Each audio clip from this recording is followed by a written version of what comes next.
Now I call on Garret Molloy from UNICEF as well. Committee attendees, I stand proudly before you today to advocate for the National Standards Authority of Ireland Carbon Footprint Labelling Bill 2021. I do so because on this momentous day you have heard why we must act. Therefore, I am here to tell you how we must act. Minister Eamon Ryan, you talked about how we need a systematic change. I am here to offer one of these solutions. We are on a precipice and we refuse to take one step closer. Firstly, committee, I want to thank you for bringing youth voices to the Seanad. This action is about public accountability. In a democracy, as Minister Eamon Ryan said, the only way we can succeed in fighting climate change is by understanding the views of our elected politicians. So therefore, at the end of my speech, I'm going to ask a question to both the committee members and the attendees in this chamber, a question to understand your beliefs on carbon footprint labelling. So please listen out for the question at the end of my speech. But let me begin. Committee, you know government policies have a very real effect on the real world. So I want you to imagine a world where we implement this bill, where we implement carbon footprint labelling. So imagine a world. You enter a grocery store, you walk to the cereal aisle, and you look for your favourite brand of cereal. You pick up a boring box of cornflakes, and you read the ingredients. But what's this? You see a new bright green label. It reads 5 kilograms of carbon and carbon equivalents. You rustle through the other boxes of cornflakes, and you see 4 grams, 3 grams, minus 2 grams of carbon and carbon equivalents. What's this? One company has even decided to reforest to offset their emissions. You choose the option of minus 2 grams. As you leave the grocery store, you realise you directly helped create a competitive environment which sees firms competing to make the most environmentally friendly product, driving down emissions and preventing greenwashing. Carbon impact labelling has empowered you to act independently and advocate for climate justice by voting with your wallet. Committee, with your support, you can make that a reality. Committee, nutritional labels help us make better food choices. Carbon footprint labels can do the same for sustainability. To explain what they are, in simple terms, carbon footprint labelling mandates the labelling of products with their emissions of carbon dioxide and carbon dioxide equivalents. As indicated by the carbon footprint labelling bill presented to you in 2021, this includes the emissions accruing from the manufacturing, shipping, and use and disposal of the product. Therefore, consumers receive a comprehensive view of the emissions caused in simple language. This is not revolutionary. This is necessary for the future of the Irish state's transition to a carbon-neutral society. The National Standards Authority of Ireland is already working with the International Organisation for Standardisation to create a systematic approach to emissions quantification. The Carbon Trust has aided the labelling of 27,000 individual products from large to small firms across the world. This can happen here in Ireland with government action. The benefits of this bill, committee, are twofold. In the direct sense, consumers make better choices when buying products. However, the most important and most crucial benefit of this bill is that we create a carbon competition mechanism.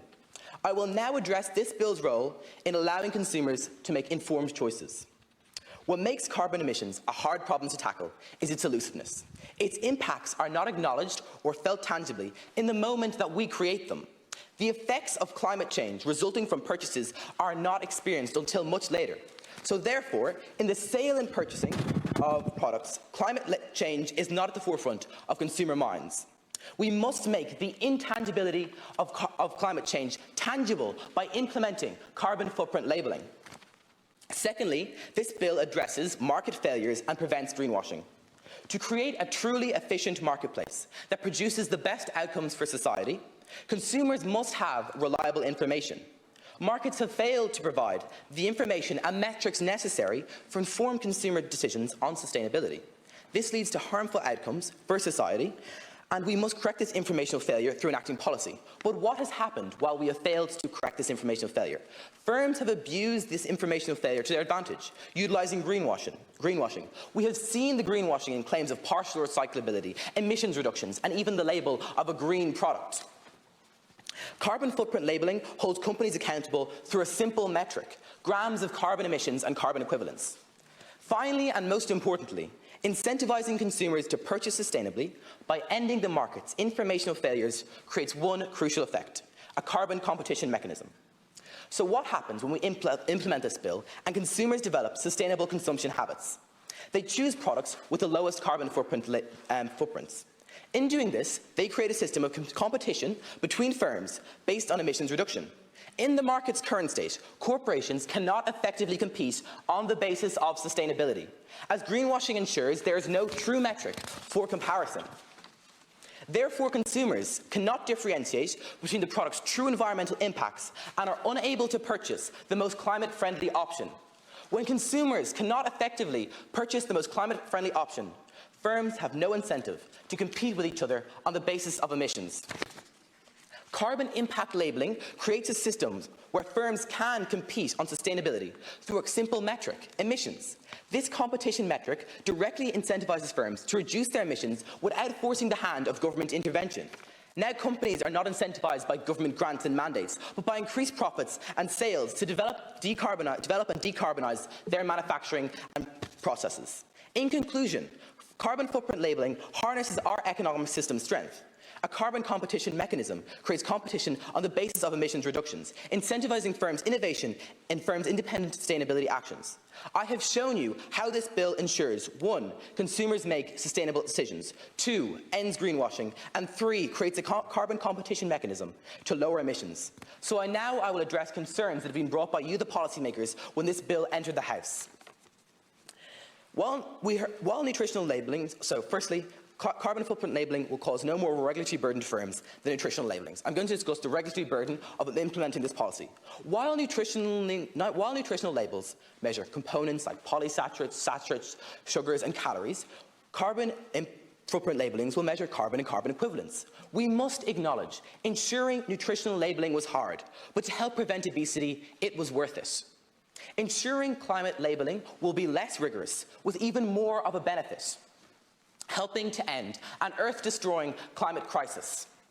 In relation to concerns with small firms, the NSAI should train carbon calculator experts and give small firms the opportunity to voluntarily participate in the scheme. However, just as we have done with nutritional labellings, we do not envision that it would be mandatory for small firms. They should have the option of voluntary participation. They should be targeted at large and medium-sized firms. Secondly, on the subject of trade policy, we've heard concerns from members of the Dáil in this area. This does not disrupt the EU single market. There already exist separate environmental regulations on products in France, Switzerland, Italy and Sweden. This bill is not unprecedented. It is the right action when we must solve climate change. Secondly, we have heard that we must wait to see the results of the European Sustainable Products Initiative before implementing this policy. But as indicated by reports, this European Sustainable Products Initiative will be significantly less comprehensible to the consumer and fail to produce a carbon competition mechanism, all while imposing just as great a regulatory burden. Ireland must therefore advocate at the highest level for carbon footprint labelling. This means working at an EU level to see this instituted across countries in the European Union. There is no better way to do this than by setting an effective and simple policy example here in our Republic. I see a day when carbon neutrality is on this island, when we create carbon neutrality on the island of Ireland. When that day happens, I know that carbon footprint labelling will be part of that successful policy. So, I have reached the end of my speech.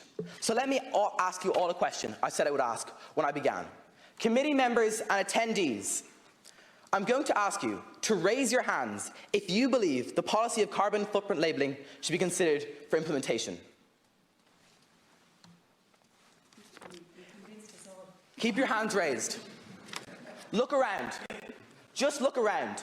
You, the policymakers, have shown me here right now, in front of the electorate, in front of the parliaments of the world, that you are ready to act.